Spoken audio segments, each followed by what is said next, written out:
Bronny can go in front of ESPN. Nigga, my mama gonna go to war, nigga. I don't give a fuck how old she is or how old I am. So if I got a pops, that nigga don't do this. Well, he better do this. That's right. Yeah. But now we're opening the door for all of these parents to start coming out and protecting their kids. If you think that's bad, wait till you see Shadour. Right, it's about to get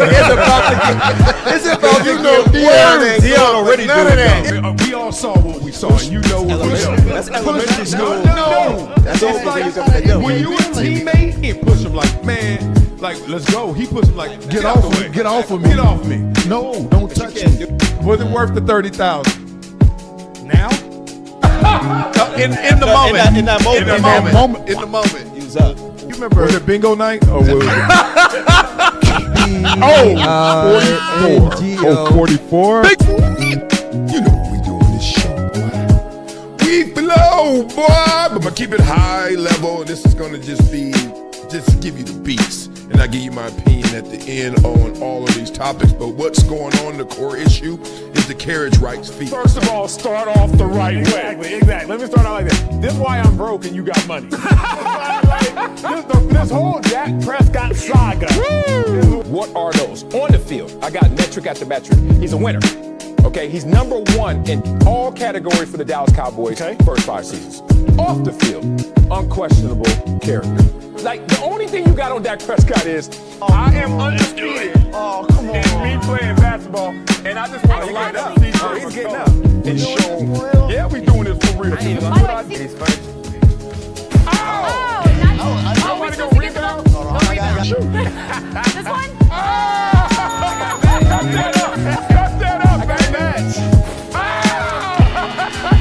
This boy, it's wet time. That's what I do.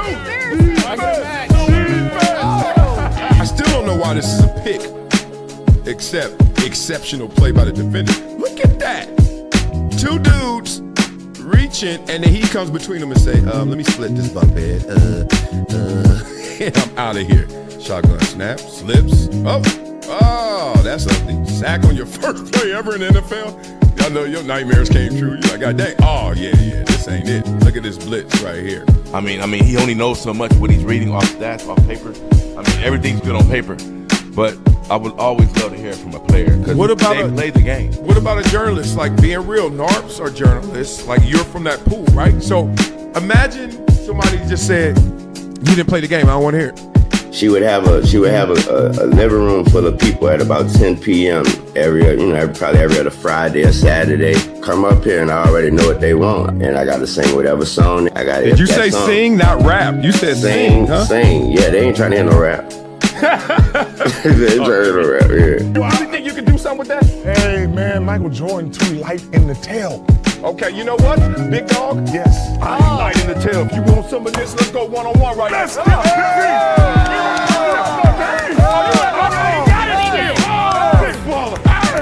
Everyone's playing the hits, but I'm a DJ. And one thing I know from my DJing experience is that you don't just play the hits. You play things that people haven't found out about yet. Discovery. Not up to me. I don't have this ego where I'm a buck, talk trash, and be like, yo, I don't like this. I don't like this. I'm gonna be like this. All right, I got enough talent. I got enough belief in me. I know what I want to do. Yep, let me go do it.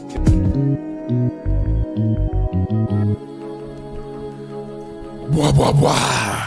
Oh, man, I just spit on y'all. Y'all see that? Rewind it. It was fresh. Oh, love, man. That's how hype I am this morning for this opportunity to talk to y'all and call y'all who y'all really are.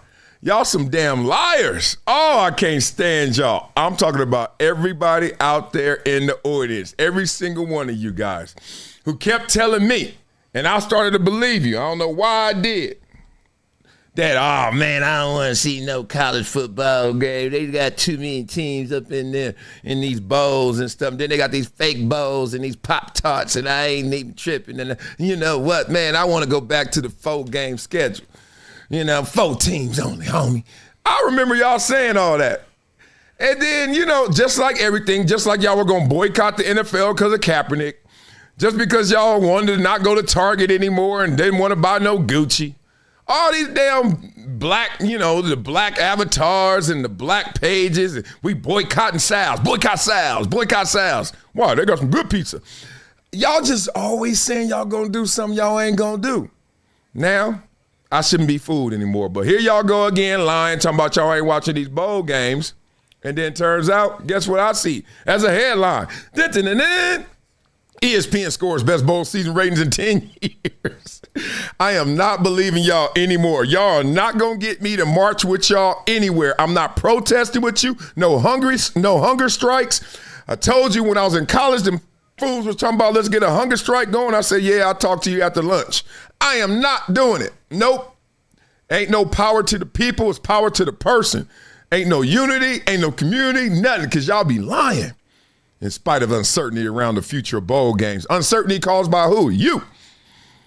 ESPN scored the best ratings for bowl season in a decade. Let's read a little bit of this because we got to give them some props for that. Instead of champagne bottles popping out there in Bristol, ESPN executives are pouring out the mayo, doing snow angels and Cheez-Its and eating their own life-size Pop-Tarts to celebrate the bowl season. That's what we were talking about, all the crazy bowls that they had. But according to ESPN, the network saw its best collection of bowl games since 2015, 2016.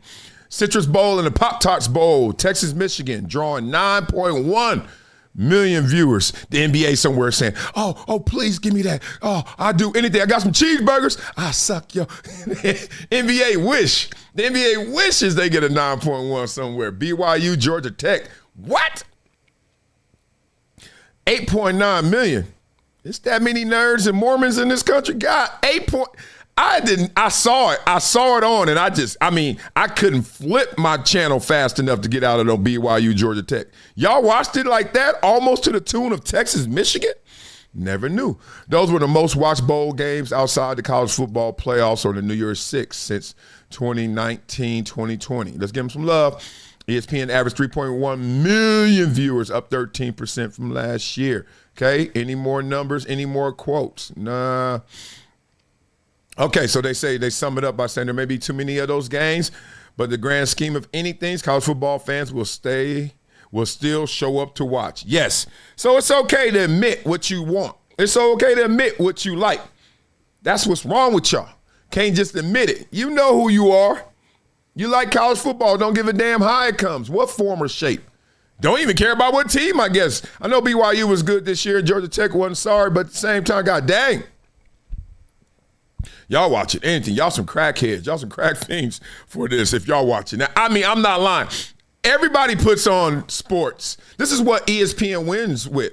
Sports Center, First Take, whatever the shows are. When you come home, default is ESPN. It just is.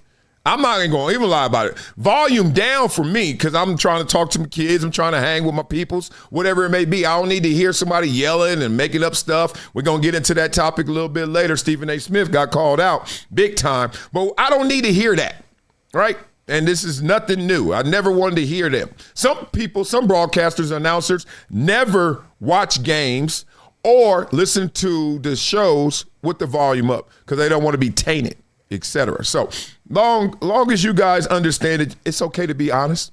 It's okay to tell the truth. We'll be good. We'll be good. Okay, who's number one today in the chat? So far as Devin Bell. Yeah, the BCS was cool.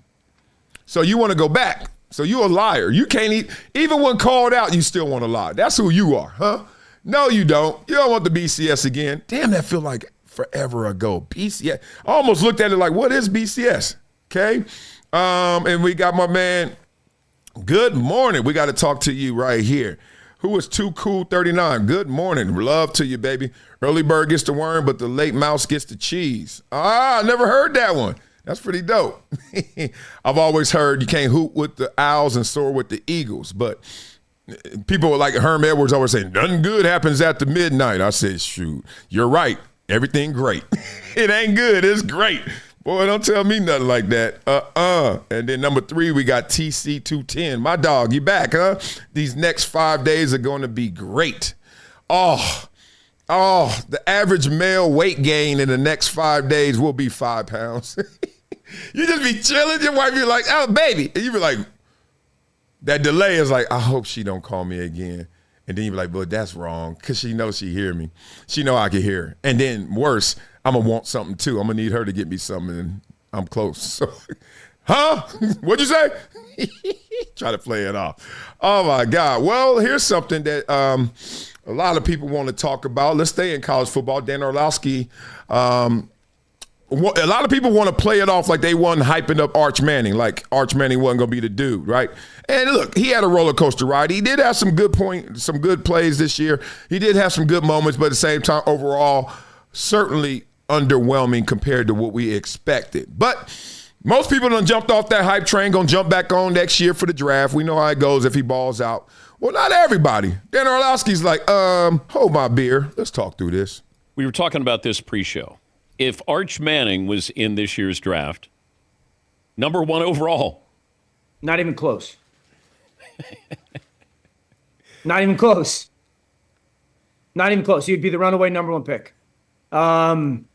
Arch Manning is... Before he goes, let's just make sure we understand that the date of this was recent, like this week. He's not saying this in preseason. He's saying this right now. Like if he came out right now, Dante Moore, move, get out the way. Fernando Mendoza, move, get out the way. Como se dice, you know what I mean? Like move, real spit. Keep going. Kind of like the throwback 1970 quarterback with modern day training and nutrition. I'm a huge fan of this guy. He's physically remarkably gifted. Yeah. He's intelligent when it comes to the football understanding of speed and space, all that. I think he's wired the right way. When you watch him on a sideline, he's ultra competitive. I think he's weathered a lot. He's going in. Hold on now. He comes from a good bloodline. You ever see him on the sideline? Oh, man, he's hype. He said he's intelligent. What do you mean? Okay, is he book smart or is he ball smart? Come on, Dan, give me more than this. To the NFL, or when he does, he's going to have weathered so many different storms. True. And we know that's a huge deal. Yep. So many different finger pointings and adversity and hype and falling short and getting punched and getting back up. You got to have that skill. You have to have that trait to be elite outside of the physical things. And so, yeah, he would be number 1, runaway. Wow. Runaway. Okay. He said, okay.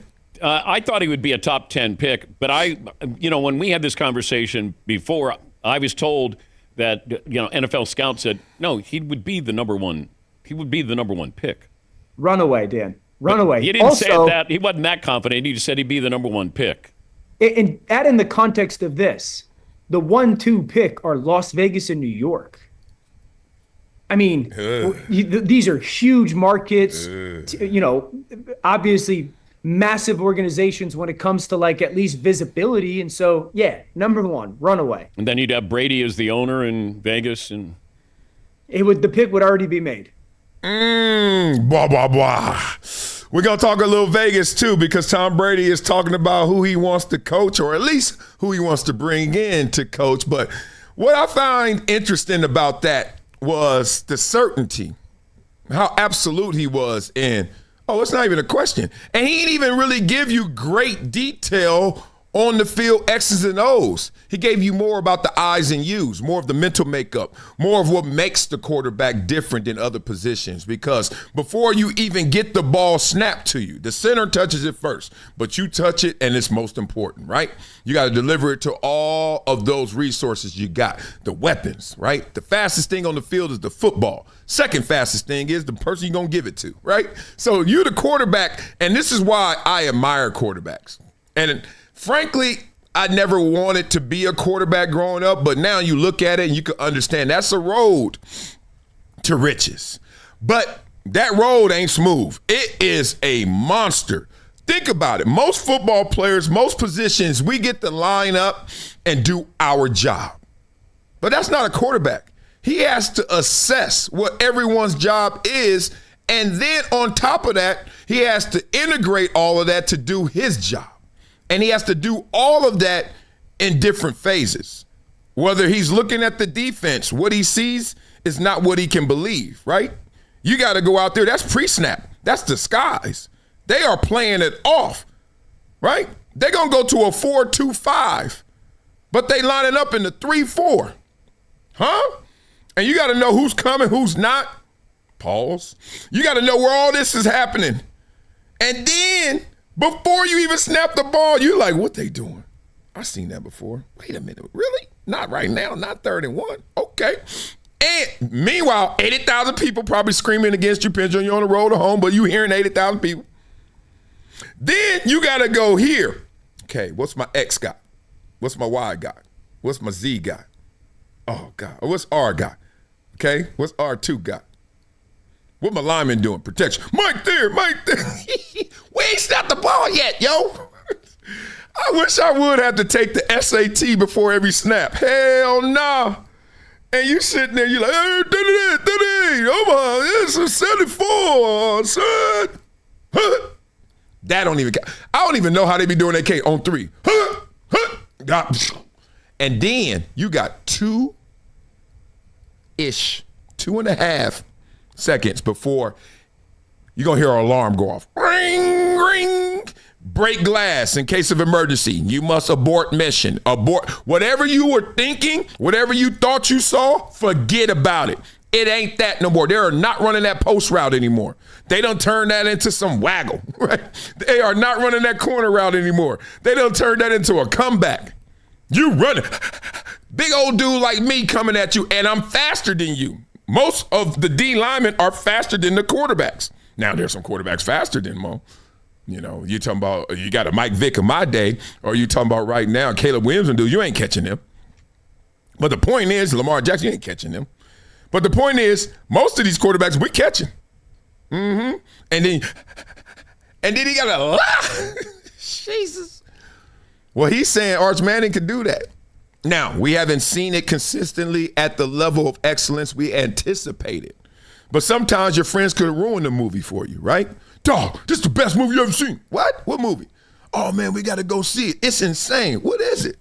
Oh, man, it's called Garage. It's the best movie ever. It's about this family, right? And they move, but they didn't know what they had in their garage, and then they finally, and he hype it up, and finally you go see it, and immediately what happens? In the first 8 seconds, you're like, man, I don't want to see this movie. Not because it ain't a good movie, because your boy done said it's the best movie ever. That's what they did to Arch Manning. It's the best quarterback ever. And then you're like, I don't know about this.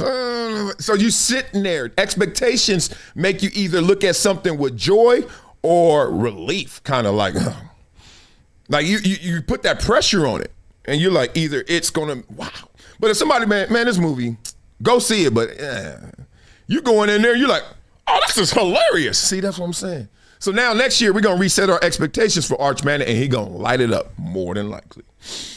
Okay, so simple as that. But the quarterback position, he got to do all of that and then throw the ball. And then you imagine how he feel. He got to wear this makeup. That means he got to keep this composure. He can't let you know what he really dealing with. He throw that ball and then Jerry Jeudy drops it.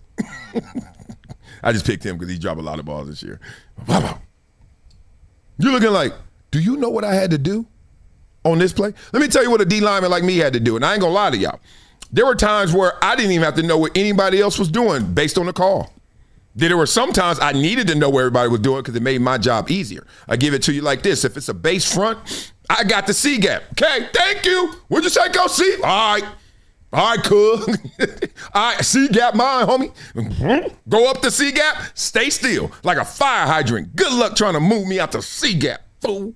And anything coming that way, I got it. Now, I can lean into the B gap, but remember, somebody else got the B gap. That's his job, but I'm going to help him out. That's how I'm going to become an all-pro.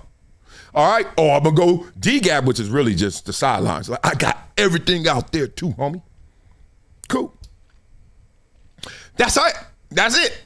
That's it. There ain't nothing else. I ain't got to know about what you got to do. I'm not a quarterback. I ain't got to know all of our jobs. However, when it's a blitz, especially if it's a blitz away, you better know. Because if they blitzing from away, they're going to send the quarterback and everything and all the action where? To me. Because I'm on the opposite side. So then you have to know what the blitzers are doing and where the blitz is coming from. So that's the only time really as a D lineman you got to know. It helps to know the coverage because, okay, so we're going to be in the cover fours. Okay, so we may have a little more time because I don't know. You know, you could play that game as well, but I didn't play that game. I was like, I got to get to the quarterback as fast as possible. You know, and I wish I was in a system like the Colts. The Colts were like play the run on the way to the quarterback. Dwight Freeney, Robert Mathis. They didn't play the run. I've been in defenses, number one defense overall, where we played the run. And then it was like, oh, it's a pass? Okay, let me get off and disengage. But then I've also one year, probably my best year, is when I was in San Diego and they were like, play the run on the way to the quarterback. Wide nines, go. Simple as that. So Arch Manning, basically reset expectations, look at them through a different lens. Let's see how it plays out. Okay, well, there's another quarterback that if Arch Manning was coming out this year, he would have to fight for that number one position. Is Fernando Mendoza. Well, there's some conversation about how good or how great or how not Fernando Mendoza is. So let's talk about that. There's a draft expert that is going around. His name is Daniel Kelly, and he's talking about it. He got an NFL hat on to let you know he's a draft expert. Let's see what he got to say about Mendoza. You don't like the Heisman Trophy winner, Fernando Mendoza, the guy that most people have projected at the top of the draft. You have a 4th-round grade on Mendoza. With Mendoza, he's a stiff, rigid, kind of an awkward, systematic quarterback. Everything he does is systematic. He's a control guy. He likes to be in control of everything going on around him. He's a guy that works from his spot where he takes a snap and shotgun. He has that clapping cadence that they all do. Caleb's have some trouble adjusting to the cadence in Chicago. So that's going to be an adjustment for him. But he works out of the pocket from his spot, almost like a statue. And he has that's the. Okay, hold on now. Statue? Eli Manning's a statue. Mendoza be running sometimes. Now, he's not a running quarterback, but he's athletic. He's kind of like Daniel Jones. Like, okay, don't think I can run. Bye-bye. Like, Mendoza goes. I've seen it. We just saw it in the Rose Bowl. I was like, oh, he going. No, don't do that. And my man, he had a night last night, didn't he? You see that right there? Keep talking. First problem, and he tries to make quick. I've looked at 14 games of Mendoza at Cal, 14 games at Indiana. He's a very limited. I really question if he can read defenses that well, because when you watch him on film, he's either making he looks like he knows where he's going with the ball before it's even snapped. It's like he just looks right to his left and throws it, right to his right and throws it outside. He throws a quick little slant. He's a predetermined 1 to 2 read progression thrower. Okay. All right, let me just give you the flip of that coin. You can say, oh, it looks like he already knows where he's going. But, you can learn a lot pre-snap. And also, a decisive quarterback does know where he wants to go with the ball. Peyton Manning, even when he didn't have the best offensive lineman, Tom Brady, when they didn't have the best offensive lineman, they were so decisive. Why did the ball come out so quick? Tom Brady used to go like this. You'd be like, ain't no pass rush needed. And that ball's going and that ball's moving up and down the field. Are we using that against him, or we should use that for him? He knows where the coverage is. All right, there's no way you could defend this, okay? Process of elimination, okay? I got 5 receivers. I see your coverage. Oh, there's 2 of them that's dead open from hello. You talk to any wide receiver ever that was good, and they say, I was open every play. And you may think that's cockiness. You may say, oh, man, you being a diva like all you receivers are. Nah. You know the real of it is? Watch the film. Watch the all 22. Receivers be open, right? Whether it's you playing press coverage, you try to jam him, he gets off clean. I'm right. You see that hand go, throw that thing up there. Give me a rainbow. Taste the Skittles. Or sometimes he lay back deep. Jab. Give me that. And quarterback's on his own time, at his own page. So I don't know about this. I'm going to give it a little more time, but so far, I don't know. Going into a league where you have to be able to read defenses, that's a huge concern. The other concern is that he's a guy that I think the reason why he gets rid of the ball so fast is because I don't think he can realistically feel frontside or backside pressure that well. He's downfield focused. His eyes are downfield at all times. He can't feel pressure that well. When you watched him, I mean, look what Alabama did. Now, I understand that Alabama lost that game, but the first couple plays of the game, he folded like a tent in that pocket. As soon as that pressure came at him like that, eyes went down, folded. There was 3 sacks in that game. There was 2 other plays where that predetermined read or that first throw wasn't there. With 2 minutes to go in the second quarter against Alabama, he panicked and he had to run. At 8:21 mark at the third quarter against Alabama, same thing. He panicked and he ran. So I don't feel like he can feel the pressure. I don't think he can read defenses that well. Hold on. Now, I told you guys this about a week ago. The first few plays, the first quarter of any football game I've ever been in, I don't care how good the team was. I don't care how good their offensive line and tackle was. It could have been Jonathan Ogden. It could have been Orlando Pace, whoever it is. And it could have been a bum who I don't know his name because he wasn't that good. Whatever it may be. Them first few plays, or certainly that first quarter, everybody good. Everybody black belt. Come on now. This is the NFL. This is college. We done weeded out a lot of bums. Now, what happens is second, third, fourth quarter, war of attrition, physically, mentally, emotionally. The score. Some people scoreboard watching. Their effort goes up and down based on the score. Some people just fatigue out. They're not in proper condition, right? Some people just get lack of focus. Some cats just start fast. Some cats end strong. But the first couple plays, and coaches designing these, coaches already put these on the wristbands, and they just and you're like, oh, okay, adjustment. And then it's not panicking when you run out the pocket. Because if you were panicking, you wouldn't have seen it, or you got flustered. You would have messed up. No, I ran out the pocket, first down. No, I ran out the pocket, escaped, threw it downfield. I don't know. I'm nitpicking maybe because we're not looking at the same thing. Like, I'm not visually seeing the exact same play, obviously, that he's seen. But damn. It's going to be our number 1 overall pick. I just gave him some love yesterday. Sounds like I need to retract some of that. Nah, I ain't listening to y'all. Keep going. And he's a guy that just seems like, and he's an elementary route thrower. I mean, 80 to 90%, 70% of the throws, whatever it may be, he's either throwing it he loves to work outside the numbers, and he loves to go deep with the ball. He loves to make the throws that allow him to have the most leverage on the route. Okay, so he has most control of it. And so it's a lot of quick throws to the outside, quick hitches, bubble screens, or he's going with the inside slant, or he's going deep. The 16. Did I just hear quick hitches, slants, bubble screens, or are you going deep? Are there any other routes other than a post? In terms of depth, there are no other routes. He goes laterally, short, intermediate, and deep. Every quarter. Look at it. I don't know. Will I look like he about to eat this dude. Will I look like, hey man, Will I like, I don't know.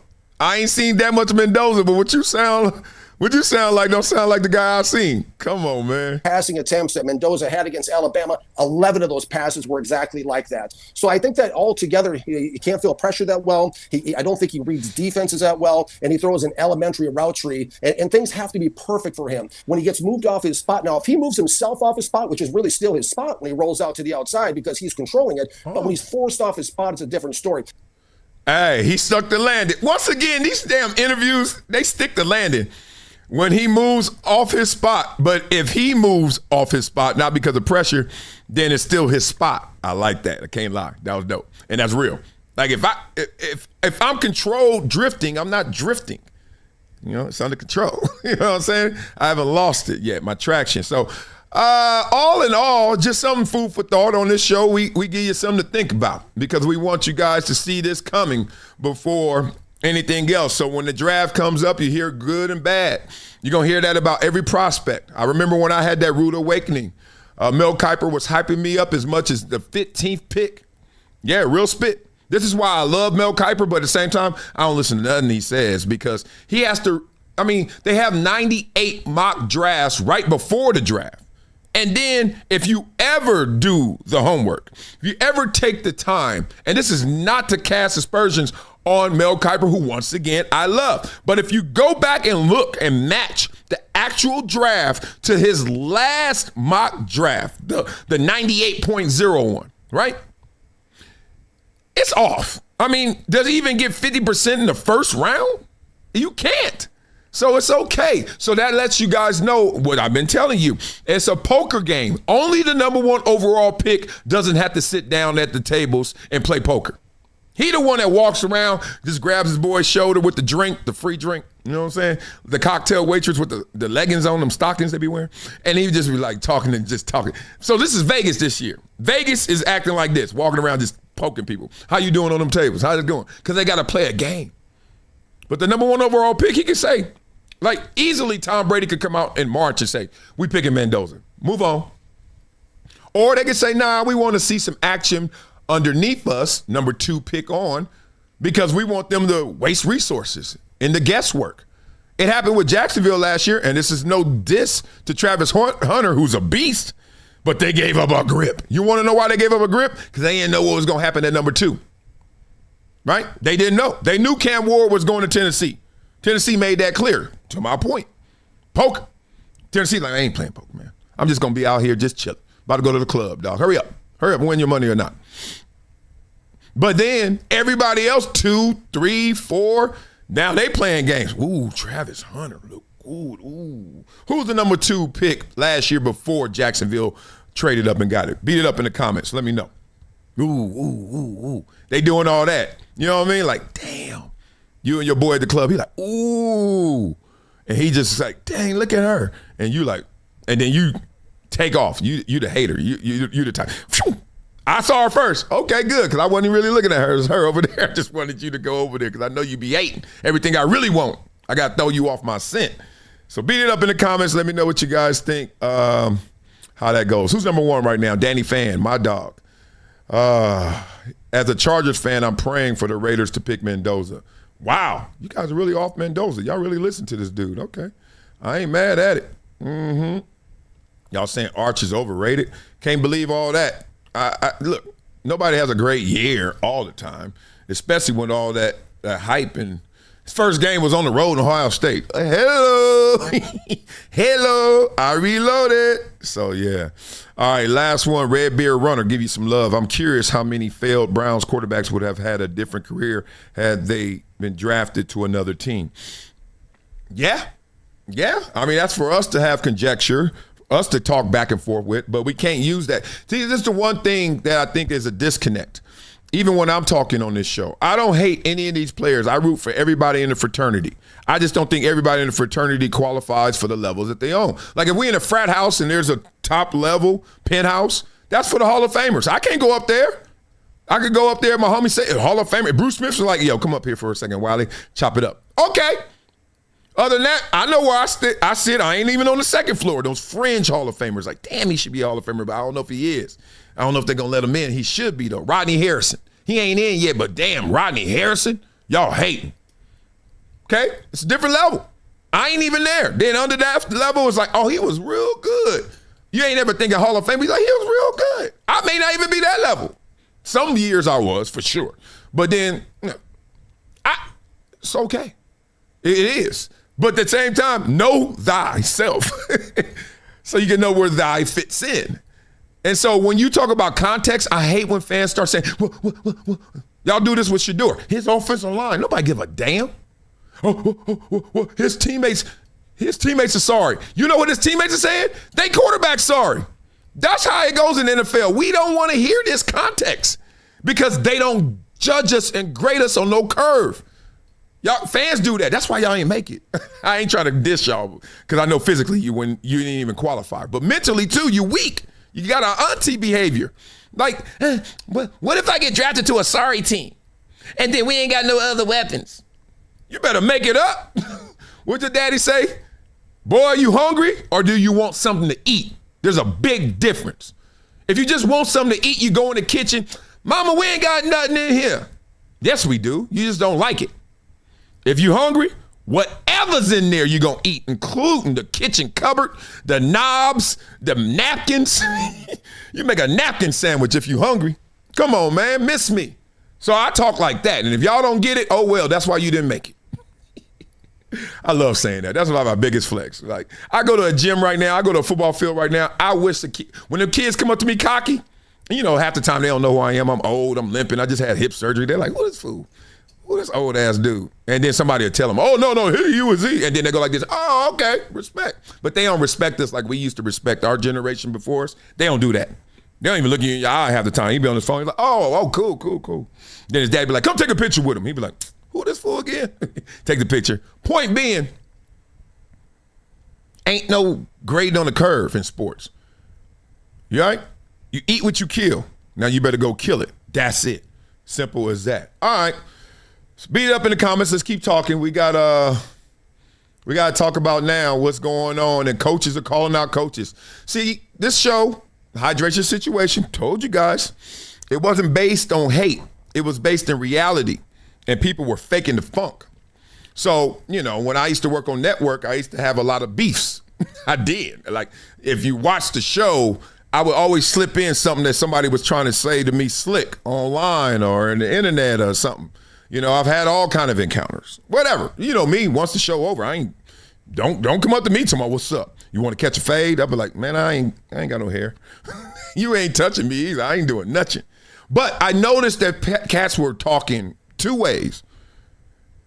They were talking about people that they liked in flattering ways, and people that they didn't like, they were destroying them. I was like, but you're not giving an honest assessment. And the other thing was that a lot of people didn't like each other, but they were just playing that corporate game, that cocktail party game. I said, I don't do that. I just tell you how I feel and do it with a smile. So now we got coaches on coaches crime. Yep. You got media on media crime. You got coaches on coaches crime. You got players on players crime. Lane Kiffin, they coming for your head, bro. Here's a look at the Lane Kiffin timeline. Starting in late October when LSU fired Brian Kelly, his family visited Baton Rouge less than a month later, indicating his real interest in that job.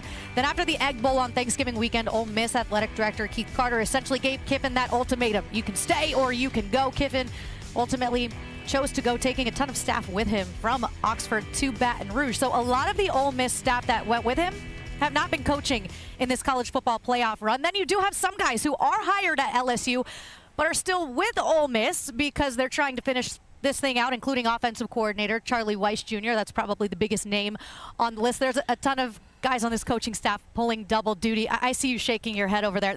I'm shaking my head too, because look, this is hilarious. First, I thought that was Barry Sanders on the left. I hate to do that, but I did.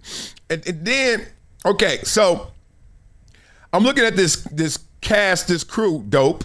They just got her up there setting them up. She fresh, her hair whipped. Just got it done. Just got paid Friday night.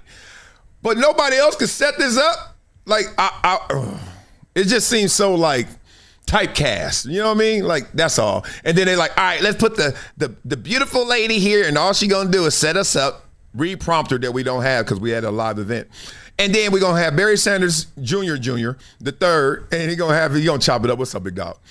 I said, big dog, big dog, big dog. This is real football weight. See, you see old linemen and stuff when they lose 100 pounds after? A lot of times that be that fake weight. And you know what I mean by fake. Not this real, this Idaho strong right here. And then you got my big dog, he's still in that weight room for real. Eat what he want and in the weight room. And then Jimbo about to go light somebody up. He leaning in fresh. But the guy to go, lady, this is just a typical typecast. Then we got what? Black, white, black, white. Go, coach. I just laugh at that. This is crazy, no? No, it's selfish. That's what it is. It's stupid. And because here's why I say that. He wanted to coach and thought he didn't get his way. So everybody get on the plane with me, you don't have a job. All right? And he makes them all go. Then he gets down there and takes a PR hit because it looks bad that you really don't care about the kids. Then he says, okay, you can go back. Okay, hold on now. You know me, I protect the integrity, the truth. A lot of coaches leave. Do you care about the kids when you leave? Yeah, but we do it after. Well, they kind of forced it. Didn't they say after Thanksgiving, you got to give us a decision? That's called an ultimatum. You gave me an ultimatum. How many other coaches were given that ultimatum? I saw other coaches in them damn Pop-Tart bowls and all that. They were coaching their teams because they didn't get an ultimatum. That's Jimbo. Keep it 100. Keep it 1,000. Wow. Come on now. But here's where he screwed up. He thought they were going to lose. He thought they were going to lose to Georgia, exactly. And then the portal thing was all over with, and it was going to be all over with. And he said, "Okay, I'll look like a hero." Yeah. Now he's got egg on his face because the real Lane came back out. You know what I'm saying? And if those guys were allowed to coach a first game, they should be allowed to coach a fourth. Because those kids are doing something that you get one time in your life to ever do. Literally. With that team and those guys, one time. And as a coach, listen, I know I've left a job. I get that. But if you took that's the point. See, this is why you can't be on no panel, because everybody going to sit there and head nod unless they really on your level. Then they're going to be like, man, shut up. Until then, it's just like, You see everybody else like, yeah, coach. Now, you done left before, but you didn't get that ultimatum. See, people skipping over that. Does the AD care about those players? Does the AD believe that they were going to go deep into this college playoffs? Did the AD believe? Does he like the players? Because if he did, why he give them an ultimatum? Anybody? Beat it up in the comments. Anybody. I ain't think so. Took them on, said they're never coming back. That's fine. You set the rules of the game. You don't change the rules in the middle of the game. And as a coach, it's hurting the kids and it pisses me off. But I will say this, it's a little easier to do nowadays because the off-field coaches back in our day when you were playing, you couldn't get on the field and coach. So it's a little different. These guys, now you can, which should have been back then. He just said it. You penalizing him for something that was out of his control and shouldn't even be that way. Now, he shouldn't even be coaching or he should be coaching. Y'all had it easy. It wasn't even about y'all. They were like, here's the rule. This is the way. This is the code. And then you're going to penalize this man because he had to respond to something. If they would have told you, Jimbo, when you're leaving, you either coach these kids all the way through or you go now. Are you staying or not? He'll be like, And so those guys have actually been the few guys that were like assistant O-line or running back, whatever the position may be. Right. They've actually coached, and those kids aren't, and they got Charlie there because people don't realize this. Charlie called the plays. Right. Yeah. Lane did not call the plays. I'm not saying he didn't call all of them, but he called the game, so they got him back. But if he let him go the first game, he should let him go. Now, go recruit during the week. We can Zoom call the players, have my meetings, but they should be here at the game coaching. But isn't that so hard, though, to balance both? If you really... Blah, blah, blah. All right. I just don't like that. Like, I noticed that in conversation a lot. I notice when the appeasement occurs, when you just want to keep the flow going. I always call it cocktail party, where everybody's just like thinking something different than what they're hearing, but they just don't want to disturb the groove. Don't disturb this groove. That's 2 days in a row. So you don't want to disturb the groove. You don't want to stick out. You don't have the energy to all of a sudden resist. You don't have the fight in you to deal with all of what's going to come when you say, I don't know about that. But somebody should have raised their hand instead of letting Jimbo point that finger like that. Look at him, pointing that finger at that lady with that fresh hair. And he over there preaching, he think. Except somebody say, Pastor, that ain't the text. That is not 1 Timothy. You know what I mean? It's 2 Psalms. Come on, man. Like, what you talking about? You lived in a whole different era. You didn't have to deal with the circumstances he had to deal with. So that happens at a lot of times. People be talking like, yeah, for real. Uh-huh. You think so? Uh-huh. You right? You ever have a coach that talks to you like this? Like before he even gets the question out, before he even gets what he wants to say out, he doing this because he wants you to agree. He wants you to buy in. I'm like, Coach, can I stop shaking my head before I even know what the hell I'm shaking my head for? Oh, cats be tripping me out, man. It's weird. Just weird. Weird behavior. Cocktail party behavior. Lane Kiffin went through something different. Tell me I'm wrong. I don't think any other coaches went through. When have you seen an AD publicly say, now or never? What? Hold on, that's the way you show me love? If you're in a relationship with somebody, you with her, and whatever go on, and it leaves your lips or it leaves her lips, now, we together or let's break up. You know the answer to that, right? Break up. If y'all are in limbo, if y'all in the balance, if this conversation can go this way or that way, what's the worst way? It's going to go that way sooner than later. Trust. Because that ain't what relationships are built on. Ultimatums, deadline. You better. You ever read the Bible, y'all? This ain't that. This ain't that. Love keeps no record. You know what I mean? Love keeps no record. Y'all talking about, well, you better do it or else. So beat it up in the comments. Let me know what you're thinking before we talk about Tom Brady. And Tom Brady has someone in his sights who he wants to be in the building in Las Vegas. Let's talk about that. Charles Ringo says they were saying get off the fence. And Red Beard Runner says he was using social media for leverage. I don't give a damn what you use for leverage. Social media doesn't work for you with leverage if you're not good enough already. You already got leverage. Think about it. If I'm a running back and I got 2 yards, right, and my contract's up and I start tweeting out stuff, does it matter? If I'm a running back, I got 2,000 yards. I don't even need a tweet. But if I did tweet, I would use that for leverage. So the leverage is the distraction. People always get caught up in that. No.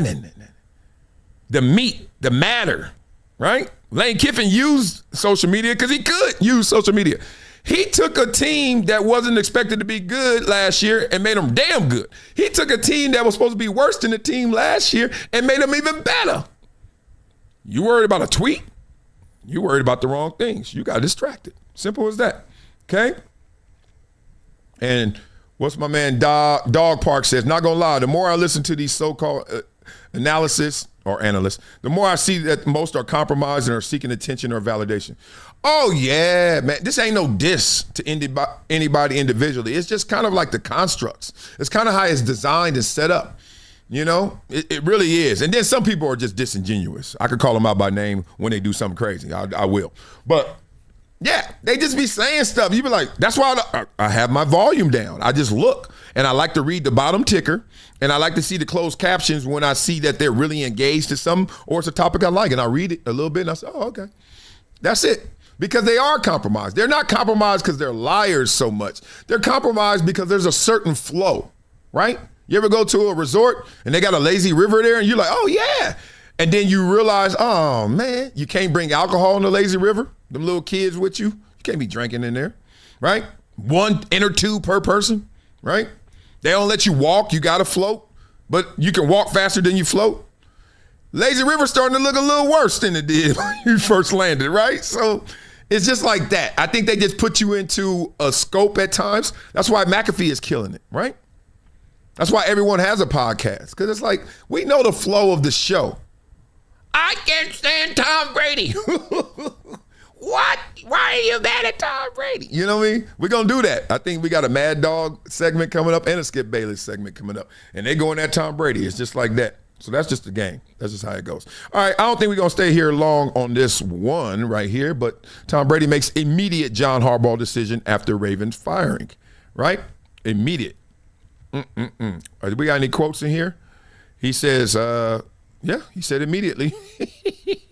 Okay, they want to bring John Harbaugh in immediately. Okay, they're looking to have a meeting with him the moment he is ready to have a meeting. The Raiders hold the number 1 pick in the NFL draft, and Tom and Mark Davis want to put a winning team on the field. They think that John would be the best available option to lead the team to a very successful future. Okay, and moving forward, General Manager John Spytek will lead all football operations in close collaboration with Tom Brady, including the search for the club's next head coach. So they're putting out them statements. See, this is what I'm saying. Like, you ain't got to hide. When you got the top pick, once again, what I say, you don't have to play poker. They got the top pick. They ain't got to play games with who they want for the coach. They know that coach want that number 1 pick. And they know they want that coach. So they're like, we want to bring you. They ain't said we hiring John. They say, oh, he would be amazing for us. Now, if it doesn't work that way, everybody else knows where they get in, where they fit in, right? All these coaches that got fired on Black Monday, all the free agent coaches out there. Look, Brian Flores a few days ago was mentioned as going to the Raiders because of the relationship with Tom Brady, all those years in New England, et cetera. That quickly went away because John Harbaugh got fired right after. There are levels to this. Go back to the frat house. Hall of Famers got the penthouse. Fringe Hall of Famers got the 4th floor. You just keep dropping down from there. So it's just the way the game goes. You got to understand that. So, like I told you, there's a lazy river out there. Let's go jump in it. You can't jump into the lazy river. You have to just walk in. All right, well, let's walk into it. Let's hear it. Number 3, did you hear that Swagoo was in St. Bart's last week, Brady? What do we got? No, you weren't. I mean, hold on now. Listen, I understand my buddy Aikman. He's a consultant. He doesn't own the team with the Dolphins. What is Brady doing now? The NFL is going to allow Brady to call the games on Fox and also pick the Raiders coach? Okay. If you caught this, you caught it. If not, duck or catch. So he just basically admitted, look, I know they're in different roles, but one is my boy, really my colleague, works with me at ESPN. His name is Troy Aikman, who's got a a consultant gig with the Miami Dolphins now, with Dan Marino in building, et cetera. But it's okay. Call Monday Night Football games, do what you do. It's okay. But Tom Brady, You don't work at this network, so now let me call you out. Now, this is for entertainment value. Trust me, I'm not going serious with these topics in terms of this, but just wanted to point out the lazy river, as we were just talking about. Let's go. He's an owner. You can do one or the other. You can't do both. I mean, this is ridiculous that the guy who's going to call a game this weekend is going to pick the Raiders coach and the quarterback and the number 1 pick. He's going to make the decision. You think Mark Davis is making the decision? No way. He's got Brady sitting there. Tom, pick the coach.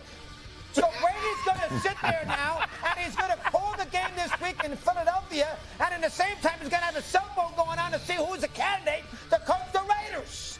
And that's not the way. That's bad. That is a bad look. And then last week, when they beat the Chiefs finally, Tom's hanging out in freaking St. Bart's. What is it? You want to own the team? Listen, Brady's wonderful. I'm not, but still, it's stupid. Pick the coach, be the broadcaster, or hang out like Billy Joel did with Christy Brinkley in St. Bart's. Did you see the documentary? It was pretty good. He knocked me out. He had multiple supermodels wanting him there. You know, they say playing the piano, man. They all loved him for crying out loud. He walked out with Brinkley. He goes there to play the piano, man, and St. Bart gets off the plane. He gets back up. Peter losing it. First of all, Schrager in the zone right now. He like, oh, you talking about, look, Swagoo and Stephen A kind of, I don't think they get the reference. I don't think. Laura and Peter, all in.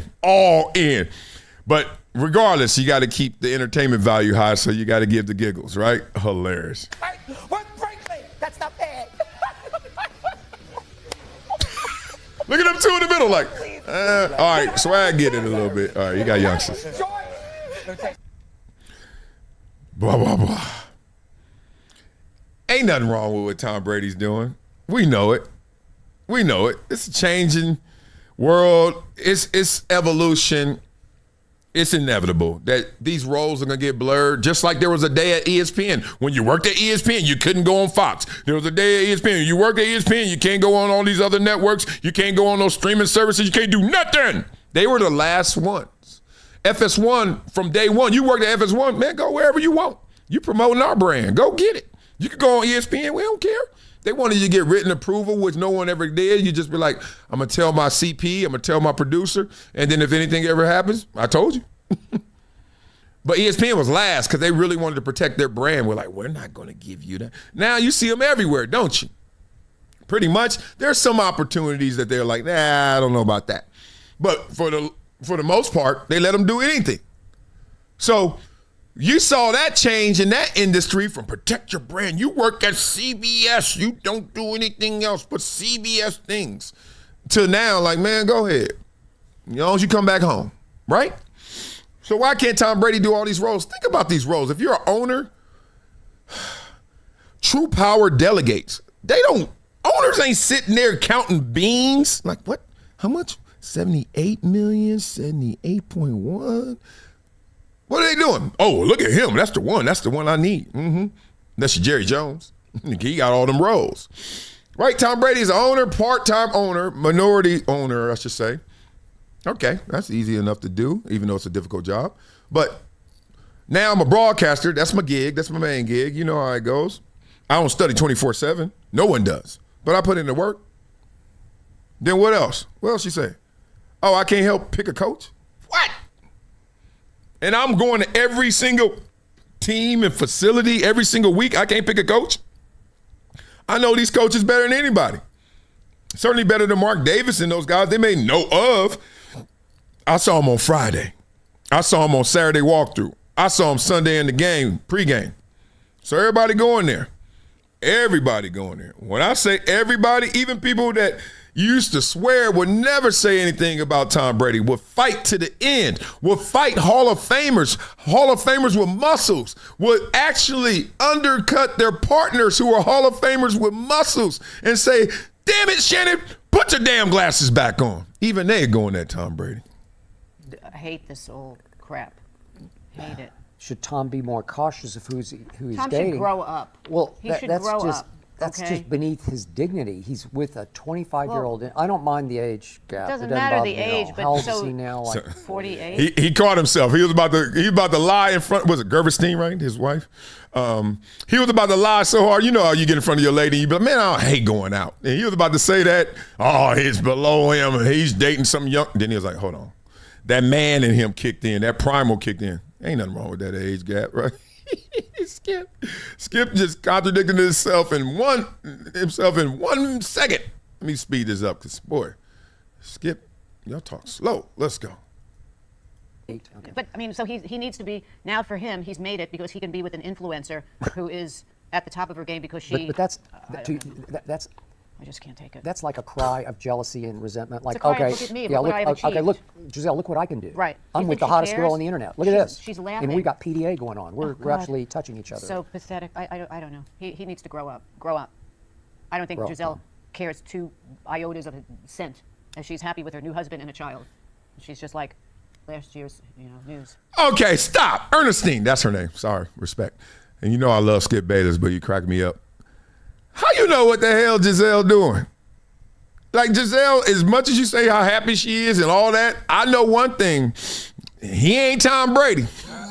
You can say what you want. You can say this new reimagined life and reimagined dream is better than the original, and I can say, oh, I would bet against that. Come on now, you had Tom Brady. Now, you maybe have the connection you wanted with Tom Brady. You didn't have all of Tom Brady available. He was playing, and he kept playing, and he kept playing, and I could keep saying he kept playing, but he kept playing. And you was like, can we get for real and live our life? And you didn't like that, and you were a supermodel, and you traveling the world, but let's not act like... I've noticed this in dating. I noticed this in life, especially with women. A lot of times, they mess up their single life in their 20s because they going for the big dogs, the big fish. And I always tell them, don't miss the boat, waiting on the yacht.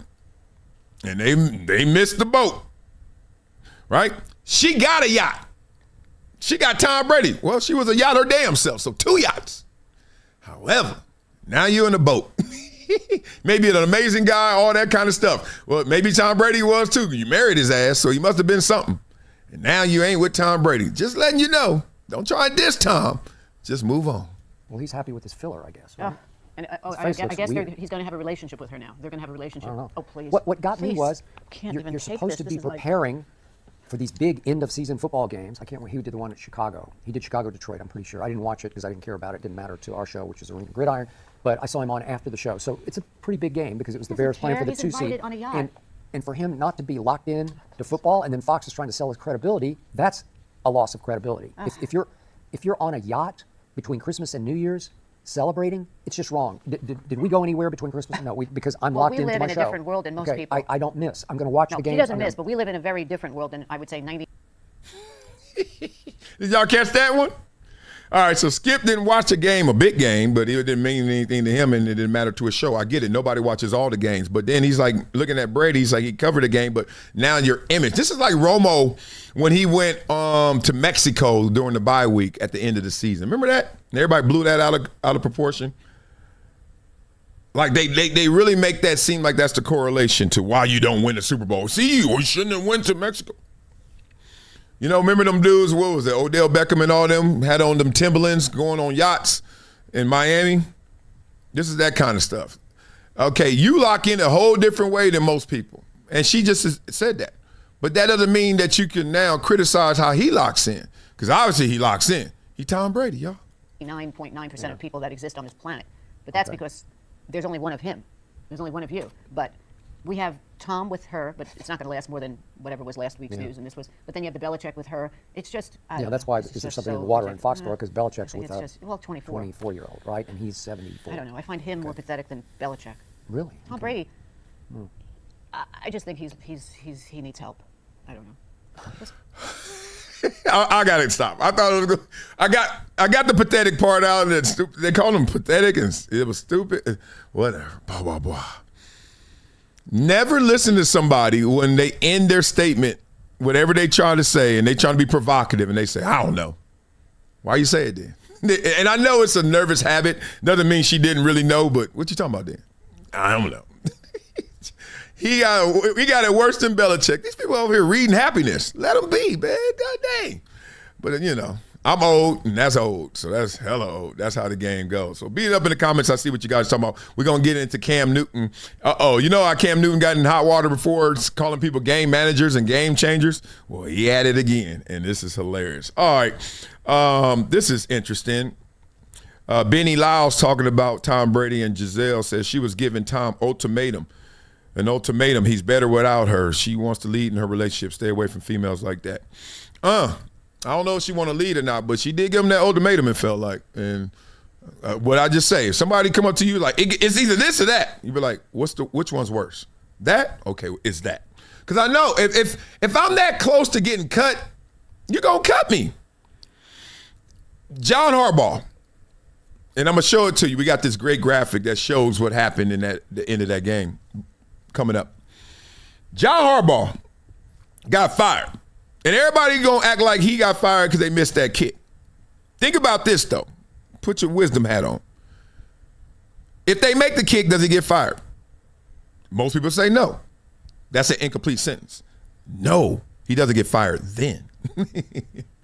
Right? Because they fired him over a missed kick. And why was he so close to getting fired already?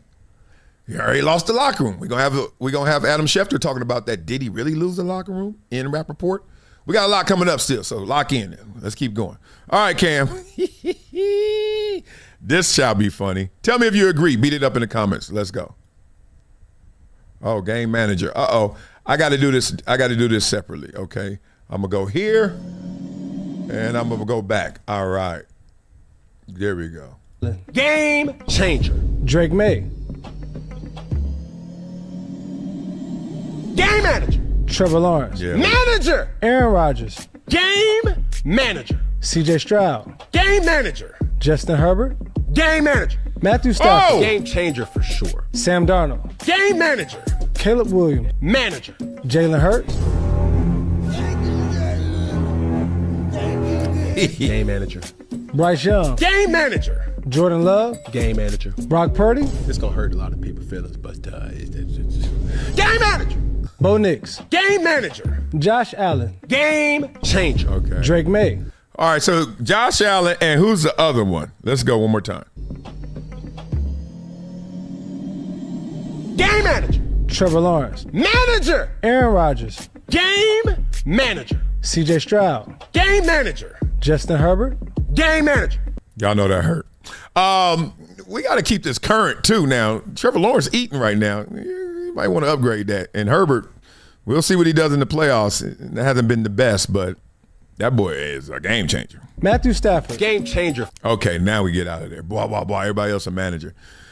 Look, I will say this. It sounds provocative. It sounds like he's trying to go there, but the real of it is that's how it is in the NFL. When we all qualify. We all big, fast, strong. We all can love the game to different degrees. We all are black belts. Most people are system. Most players are system players. You can't go anywhere and just dictate terms in the ultimate team sport when you need everybody to buy in. You part of the flow. You in the lazy river. And then every now and then there's somebody just like, it don't matter. It doesn't matter for that guy, right? And you know those names. Those are the Hall of Famer, legendary players, right? Barry Sanders. Okay, just get in front of the guy that's trying to tackle me. I'll do the rest, all right? Now you give me the ball, you better tackle the defender first or else he gonna tackle me. You know what I mean? Like, it's just very few people stick out. So by the percentages, I respect him for saying that. But at the same time, let's be real. Let's be real. Herbert, who else is a game manager? Who else is a game changer? Because I don't know. I can't say Herbert is not a game changer. And Josh Allen, yes. Matthew Stafford, yes. Right now, how Trevor Lawrence is playing, I would say yes. But maybe he's not going right now. He's just going in general. Said it like that. So beat up in the comments. Let me know what you guys are thinking. And then we keep it going. I love this topic coming up right now because people wanted to guess what happened with John Harbaugh. Everybody's saying what happened. Some of this stuff is misinformation. Right, Adam Schefter? Felt like you guys kind of had an inkling that this was possible heading in to the last week, basically. And I'm saying you guys, I'm talking about the insiders as a whole. Rappaport said on the Insider Show that he had heard from his sources that maybe the locker room didn't like Harbaugh anymore, and maybe they known that there's been a rift. What is kind of your information on how we got to this point, and obviously what Harbaugh... I don't think that information right there could be any more true, any less true. Freudian slip? He's saying that in Rappaport, he didn't call him a liar, but he's saying that information is a lie. Players were coming into his office crying, hugging him, sending him goodbyes, calling him one by one.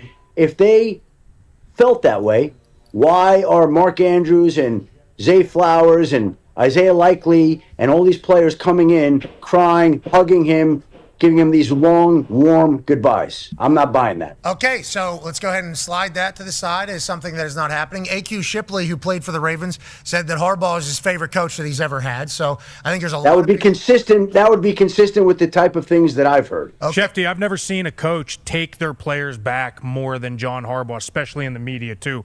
All the stuff that Fa Lele took early in the season, he stood at the podium, he stared every one of them in the face and had his back. And I think every player respects him because of that. Okay, so how did we get to this point then? What do you think was the reasoning? Was it just everything that we had talked about? I just think here's the deal. Sometimes nobody does anything wrong. You go on for 18 years, and it's time for everybody to go a different direction. It's okay. Nobody has to do something wrong. There doesn't have to be some salacious reason. It doesn't have to be some fight or something like that. Sometimes it could just be they fell short the last few years, whether it was for Zay Flowers dropping the ball, fumbling the ball at the goal line, or Mark Andrews not catching the 2-point conversion, or Tyler Loop missing the field goal, and you don't get the job done. And you know what? It's time to just go make a change. Like, when I covered the Denver Broncos back in the day, Dan Reeves was a great coach. And after a while, Pat Bowlen just felt like, you know what? It's time for me to take back my franchise. He wanted to go a different direction. He hired Mike Shanahan. They won Super Bowls. That's what happened. In Denver, John Fox took them to the #1 seed 3 times. He did a great job. It wasn't like he did something wrong. They shook it up. They moved on from him. They hired Gary Kubiak. They won a Super Bowl. It doesn't always work out with a happy ending, but sometimes these owners just feel like time to make a change. We see it in the business world. There are companies that make changes of CEOs after 10, 12, 15, 18 years. 18 years is what John Harbaugh did. He won more road playoff games than any coach in history. He's the belle of the ball right now. These teams are going to trip over themselves to hire him. He can pick the spot he wants right now. Okay. It's just time to make a change sometimes. Blah, blah, blah. I couldn't agree with Adam anymore in the term of thinking about this and stop trying to figure out what went wrong. There's a staleness that occurs, especially when you underachieve in the immediate, in the short term, in present day, or just in general. You start to get to a place where you're like, I don't want to even go out there and find something better because I don't even know if I can or I will, but I want something different. It's the only way I can say it, and I'm going to keep saying it that way because it's true. We've all been there before, right? You've all been in a relationship. You've all been in a situation where your imagination takes over your reality. And you're like, this is a good reality. But it seems like there's a great thing out there for me in imagination. Who hasn't dated somebody who was like, I was with somebody. What happened to you and your ex? And they ain't got nothing bad to say. They just like, it was good. I just, it just didn't light your fire like it should, like you think it should. And I think that's what happened. John Harbaugh in that situation, both ways. Same road, same traveled road every single day, facility, same spot, breath of fresh air, as they say. Doesn't mean that you couldn't breathe before. It just means a breath of fresh air. That's why y'all love vacations. And I love vacations too.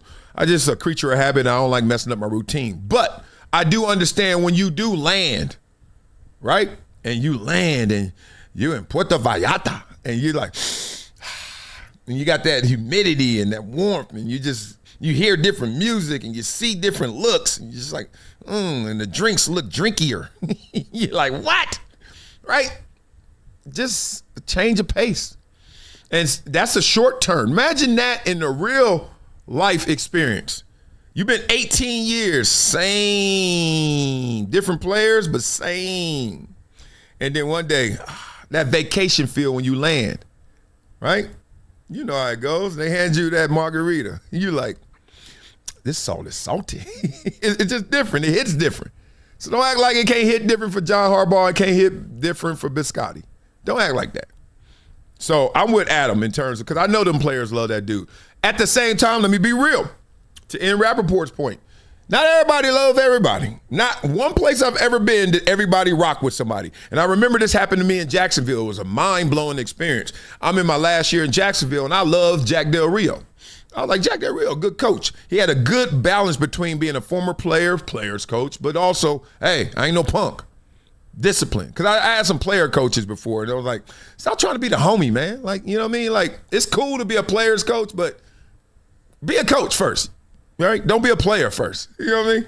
So anyway, you get into those positions. And I thought he was good. Boy, I used to talk to my teammates. They'd be like, man, I hate that fool. I was like, really? Why? They're like, man, blah, blah, blah. He don't be saying this. And I was like, all right, so the exit meeting, or if he would got fired when I was there, guess what I would have did? Gave him one of them hugs. Hey, man, keep it going, big dog. I respect you how you get down. But not them. They would have been like, psh, psh, psh.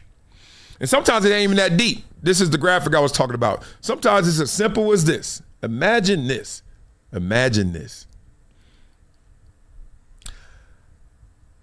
We know what happened. This is reality. Harbaugh fired. If they would have made it, would they have fired Mike Tomlin? Anybody? Beat up in the comments. Crazy, right? And then this again, wide left instead of wide right. Harbaugh fired. Fascinating. Maybe they would have got fired, but trust me, they must be close to the edge. If they would have fired Tomlin, if they would have made it, he already close. And we already hear rumblings. So maybe it's real. Maybe it's real. But god dang, if you that close to the edge and then you fall off, can't blame the cliff. You got to be like, why were you so close to the edge? Oh, now we know. Okay, let's get into this topic because they are calling Stephen A. Smith out by name. Oh, this is gang related. This is gang related. But first, let me beat up in the comments. What do you say? Change is needed in certain cases. Anthony Smith. Yeah, you're right. You're right. You ain't deep, but you're right. Duh. Change my clothes in certain cases. You know what I mean? Change everything. Chris doesn't think nobody's gonna pick him up. Yeah, right, Chris. I shouldn't even read that. What are you talking about, dude? And then what else we got here? Something always happens to the Ravens. Drops, missed kicks, turnovers, P.W. Bermudez. Interesting. It does happen that way a lot. I give you that. I'll give you that. Okay, who didn't see this yesterday? This is a topic. Oh, my God. Garrett Wilson calling out Stephen A. Smith at ESPN. And he says, as I quote, damn, you got to be a real sellout and above all, a square to be on ESPN nowadays. Used to love that show. Whew. Told y'all this show is so necessary. We got to squash some of these beasts or get in the middle of them and say, calm down, big dog, but speak your mind. Speak your piece. So what did Stephen A. Smith say to make somebody want to come at him like that? Oh, now I get it. Say this, and I'm damn near serious about this. Damn near serious. I'd eat something to provoke myself to have food poisoning where I'm like garbage before I'd play for the Jets. I'm telling you right now, whatever I could do to be alive and be okay in the end, but to ruin their thoughts of ever wanting me on their roster, I would do. And damn it, I'd go back to college before I play for the Jets. They are a football atrocity. They are awful. I mean straight garbage.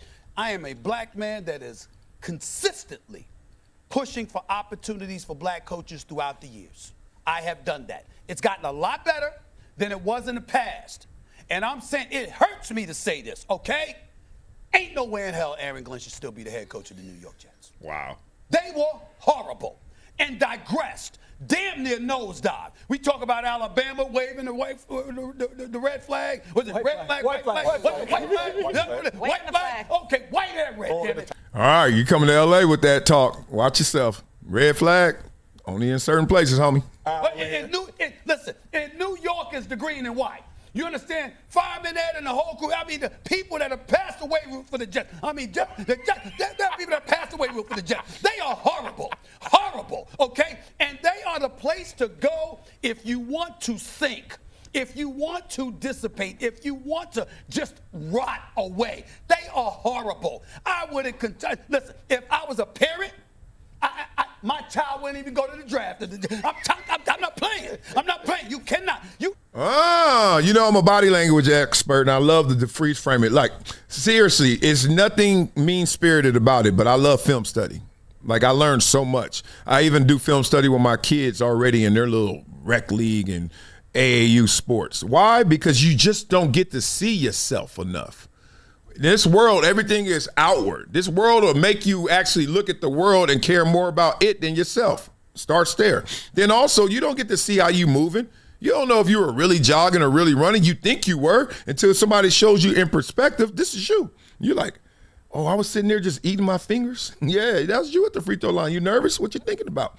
Oh, that was me just sitting there with my legs crossed when the ball was right there. Yeah, that's you.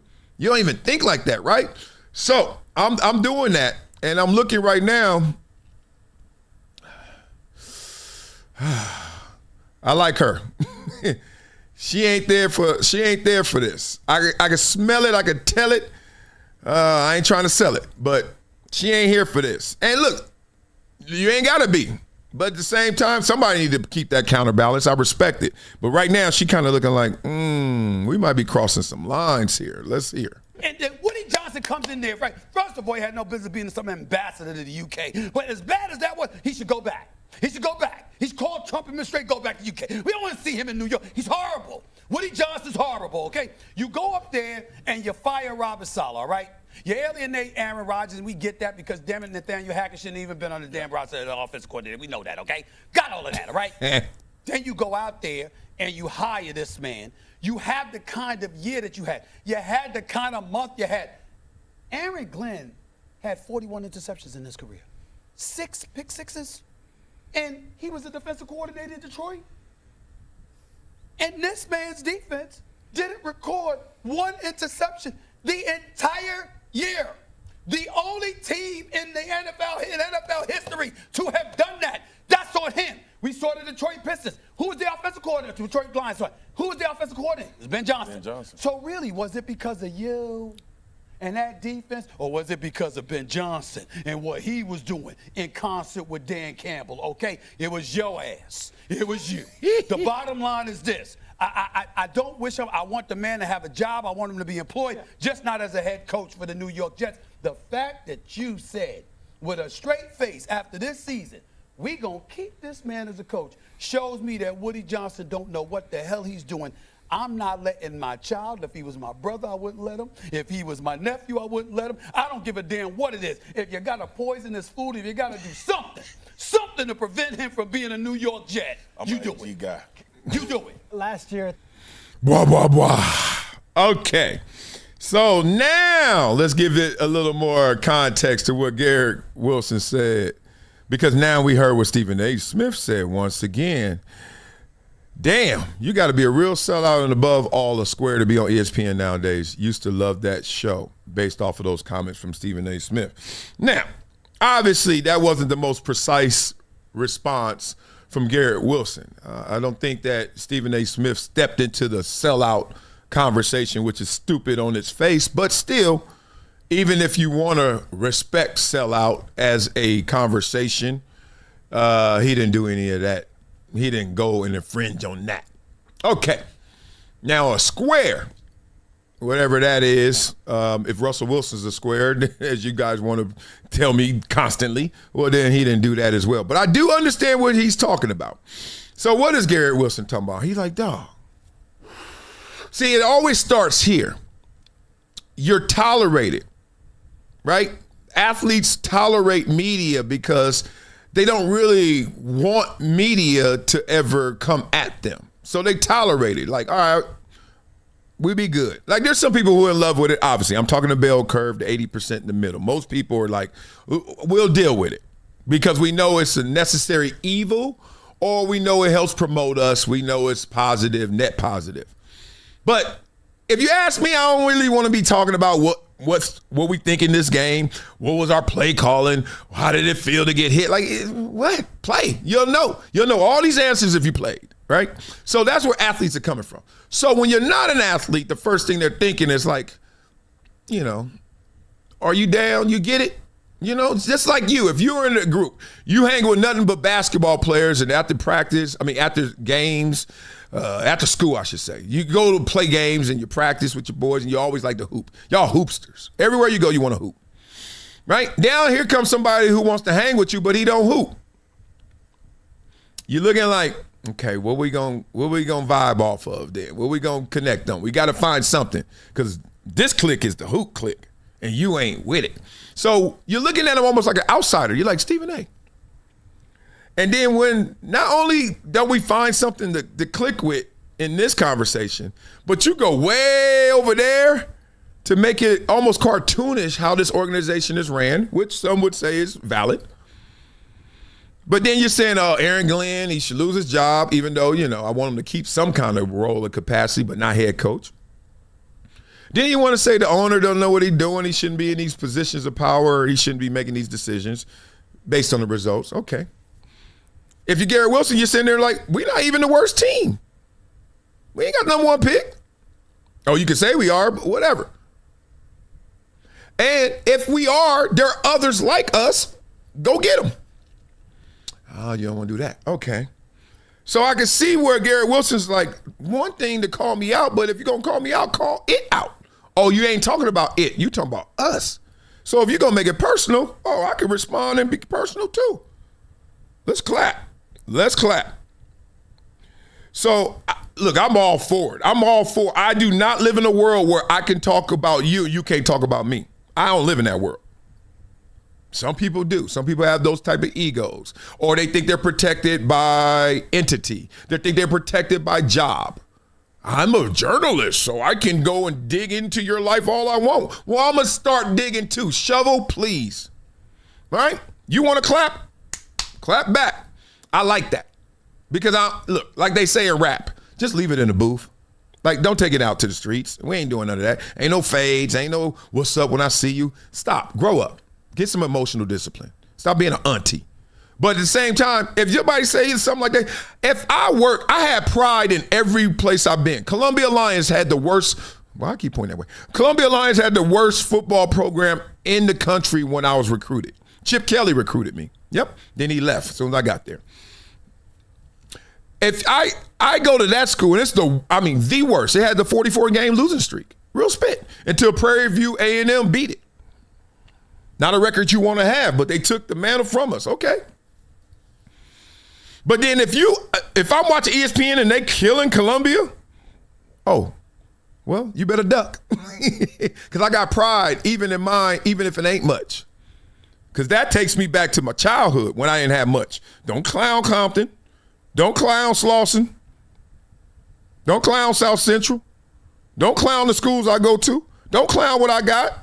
This is all I got. You get it? So if you're Garrett Wilson, I like that level of pride. Like, this is all I got, homie. Look, it ain't winning a Super Bowl. Most people don't win a Super Bowl. So what you talking about? And if you really want to go there, we ain't winning a Super Bowl right now. Most players don't win a Super Bowl. And looking at you and looking at y'all didn't even qualify to be on the field to even lose a Super Bowl, let alone win one. So that's where we go back to the beginning. Like, I tolerate y'all until you step out of bounds. You know, you ever let somebody in and you're like, really ain't connected with you, but go ahead. And as soon as they do something, you're like, man, get your ass up. Should have known not to rock with you. Simple as that to me. So good clap back by Garrett Wilson. But, you know, Stephen A., I don't think he was wrong in this clap. I don't think he was wrong. Because, look, saying you don't think somebody should be the coach, that's fair game. Be real. I don't think he did a good job. So you could say he didn't do a good job, but yeah, let him be the coach. No. So stop lying to yourself. It's okay to say that. I think it was the dressing up of it, right? The sensationalism, the cartoonish way of saying, I would rather get sick. And I think that's entertainment as much. So I don't think Stephen A. Smith was, as he would say, egregiously in error. But at the same time, you got to deal with it. You got to deal with it. So beat up in the comments. Let me know what you guys think before we get into, we got some things that are embarrassing. We got to talk a little bit of this portal, little portal talk. People are mad at the portal. Then we're going to get into, we got some politics coming up. We got some more ESPN. I think we should do this ESPN topic too, where ESPN, man, they got some fake pages out there and people calling them out. And I want to read some of them. They're crazy, real crazy. All right, what you got? Football Wisdom says, I like players calling out Stephen A. Smith. He runs his yapper and gives lazy contrarian takes every day and publicly slanders hardworking young men's careers for ratings, and that's just trash in my opinion. I don't watch. Great point. Like, I worked hard to get here and you going to just clown it? Okay. I don't mind the clowning. You know me, I'm jokes. So I don't mind the clowning. It just means, okay, you better duck because I'm clapping back. I'm clowning back. Simple as that. So, yeah, let's get into this. This is interesting. What's going on here? This is a question they asked for ESPN PR. These pages run overseas, get paid by Facebook and buy ads on Facebook, put out disinformation to the point where talent calls it out. People are mad at this. Is this on the radar? Does Facebook just not do anything? Massive reputational harm, talent increasingly frustrated. Okay, let's click through this. Let's see what they got here. Okay. Wow. All right. So these are some overseas pages. We've all seen this. It's kind of almost spammy. You know, you're like, what is going on here? And then you watch it and you're like, okay. Let's make it bigger. DJ Academics. Oh, that's smaller. Man, does it get bigger? Nope. Oh, there it, yeah, it does. Ooh, that was the last one. All right, let's go. Let's stop there. All right, dang it. All right, let's see. Chief unveils a list of shows slated for cancellation. Well, it did get canceled. All right, keep going. Was that me? No. ESPN has officially released a statement about Monica McNutt's future at the network following this shocking scandal. We can no longer cover this up. Oh, that's messed up. Dan Orlowski wiped away tears as he said he needed to take a break from ESPN to focus on caring for his family. I don't remember that. Malika Andrews made an unexpected decision to step away from her work with ESPN, citing a serious health. I don't remember that. I get the drift. I get you, drift. Boy, Malika fresh. Kirk Herbstreit broke down in tears as he revealed he already knows who will replace him. Oh, now we got to go. Ain't no way. Kirk Herbstreit ain't going nowhere. What? He ain't going nowhere. Nowhere. So they're basically saying, ESPN, why aren't y'all handling this? Why aren't y'all dealing with this? And ESPN, frankly, maybe too big to even notice it. Like, what? What are you talking about? Or, who cares? Like, we got to deal with problems. That ain't a big fish to fry. We got bigger ones to fry than dealing with that problem. So that's interesting. So beat it up in the comments if you guys seen any of that, or y'all been the ones over there posting those damn things. All right, well, we got a little music to get into, but first we got to get into some politics. I told you I'm going to be a politician. I'm running for LA mayor. My wife just hit me yesterday. She said, you should have ran this year. This year, wide open. Ain't nobody challenging Karen Bass. And I was like, damn. But then I was like, baby, I got to take the kids to practice. I got to pick them up from school. Imagine every day I'm at the Waldorf having a luncheon and then at the Ritz for dinner, kissing babies and shaking hands. You sure you want that? Nope. All right. So now we got to talk about what happened in Minnesota. And I thought this was a good summation of it. I'm going to this guy. I like this guy. He's good. He seems to be, look at his shirt. His shirt says clear thinker. And from what I gather from all sides of all conversations in politics, he seems to be calling balls, balls, and strikes, strikes. So obviously we saw the unfortunate murder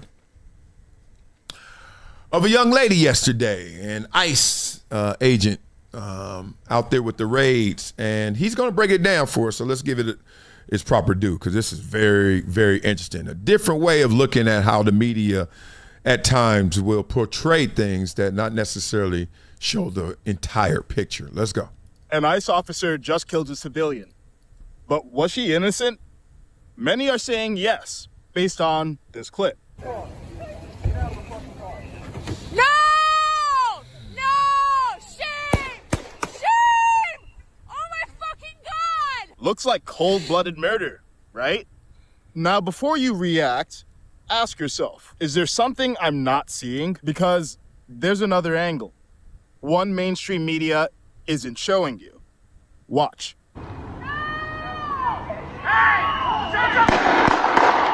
Here it is one more time. Look closely. Her car makes contact with the officer. You can see him jolt backwards. And here's a picture showing a bullet through the front windshield, consistent with the vehicle accelerating forward into the agent's path. Now, let's walk through the facts. Is this woman's death a tragedy? Of course. She's a human being. Are you allowed to interfere with law enforcement and then accelerate away when they confront you? No. Did her car make contact with an officer as she accelerated away? The video appears to show, yeah. Did she intend to hit him? We don't know. But let's be charitable and assume no. If your car contacts an officer while you're fleeing, can that officer use deadly force? Yeah. Can the officer know your intent in that split second? No. He's not watching a slowed down clip on social media. He's reacting in real time to a car that just hit him. If you flee law enforcement and your car makes contact with an officer, you are putting your life at risk. And sadly, she rolled the dice and died. Now, this might surprise you, but this operation wasn't triggered by mass deportations. It was triggered by fraud. Yes, it involved deportations, but it was also about billions of dollars allegedly stolen from programs to help children and families. It was legal enforcement for illegal fraud. But here's the thing. It doesn't matter what they were there for. If you don't like what law enforcement is doing, you have options. Protest, vote, sue, run for office, change the law. But when you decide to take the law into your own hands, when you block officers and then speed off in a 2-ton vehicle while they're standing right next to it, you're not creating change. You're creating chaos. And chaos has consequences. Clarity takes work. If you value it, become a paid subscriber on Substack. All right. Hey, he deserves that promo. Blah, blah, blah. Oh, man. Let's get into that uncomfortable place. Now, the reason I'm talking politics is because I want to give it a different perspective, a different flavor, because I have a different personality. As you guys know, who've been rocking with me, I don't get offended easily or even hard. It's like you can't offend me with words. It just can't. I'm built different. Not saying I'm better than. I just don't. I will never hit you because, oh my God, what'd you say? I'm not going to even be challenged. It's like, all right, let's just intellectually have warfare. And then let's go get something to drink later. That's how I want to address politics. I'm getting tired of losing people over politics. I've lost friends in my life, or at least associates. I don't know if they're really friends, but whatever you want to call it. I'm not going to get loose with the labels. Point being, people have come up to me and it's like, man, you went to the White House? Oh, I can't rock with you. And then it's that moment, that silence, where they expect me to fight for this or throw the rope or throw me a lifeline, please help me. And I'm like, all right. And one thing I am not going to do is not be myself for you. Now, you're not my wife. My wife is into politics, right? We differ. We agree. Point being, she sent me this topic. And the way she sent me this topic was a little different than the way I just saw that topic, right? It was like more of a triggering way of how they were trying to show you, as you guys saw, images of the clip where you're like, what? And let me just, what we just heard right there, I want to kind of juxtapose that to this. We're going to get a little DJ academics in right here. I want to juxtapose that to what we just saw and heard in explanation, because I want to really bring people together in disagreement and difference. And I really know how to do it, because there's the growing up, the Compton in me versus the Columbia in me, they're different. But guess what? All good. All good. They can go together. I see all the similarities. You know how everyone always says, oh, on the outside we're different, but on the inside we're the same. I actually see that on the outside too. Like, you may look different, but that's looks are deceiving. Talking about y'all all want the same thing: health, wealth, peace, happiness. Everybody I've seen. So let's get into this real quick, because some of these images are crazy. As you can see, ice everywhere. And I'm trying to spare y'all. Here we go.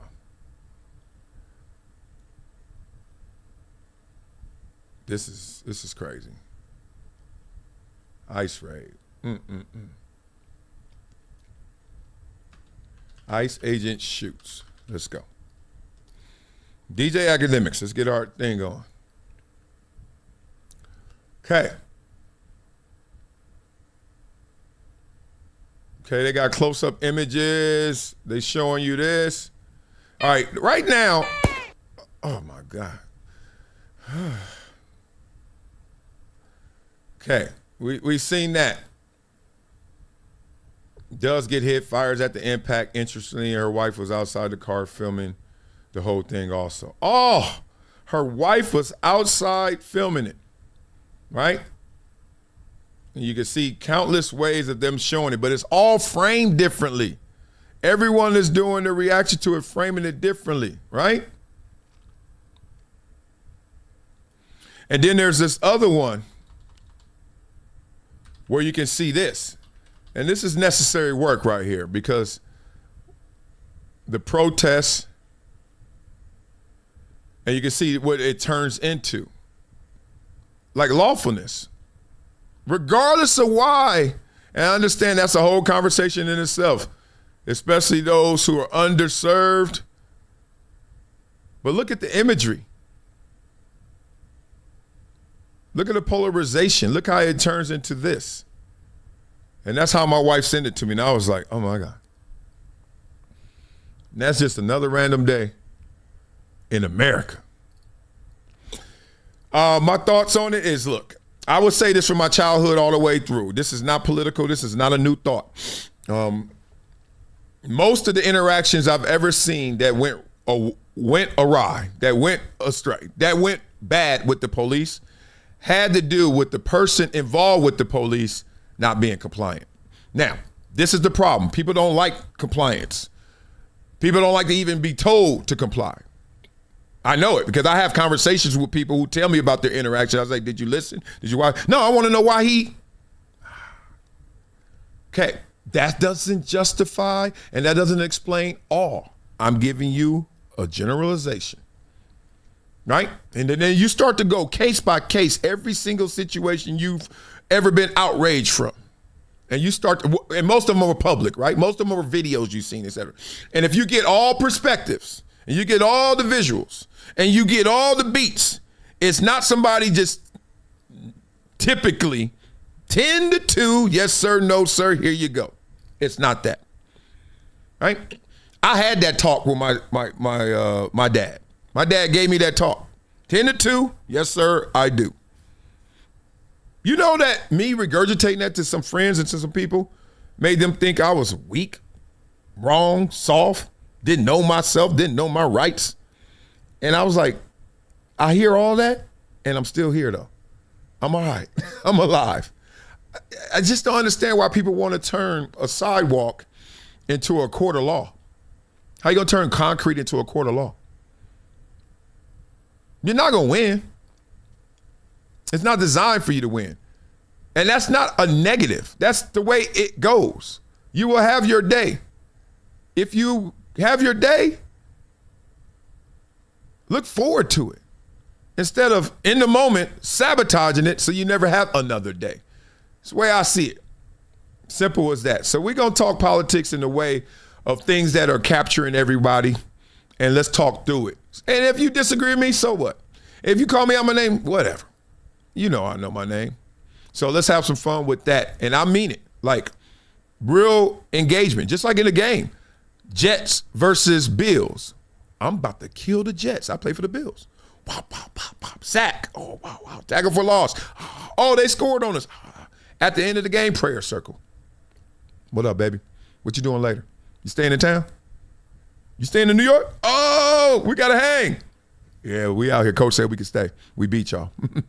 Stay in New York. I went to Columbia. It's rap.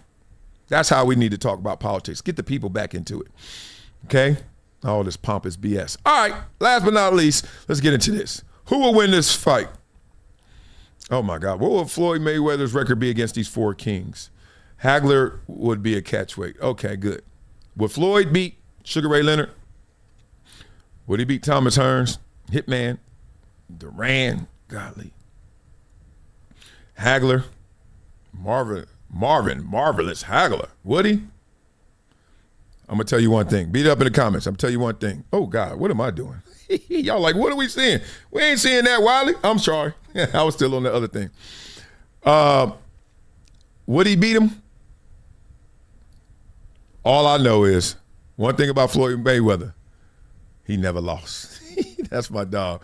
Oh, that shoulder roll. Good luck with that. Good luck with that. All right, y'all. Have a beautiful day, blessed day, and I'll see you guys tomorrow. Peace. It's been a decade plus that I knew that this day was going to come. Oh, this is not hyperbole here. Because I believe the verse.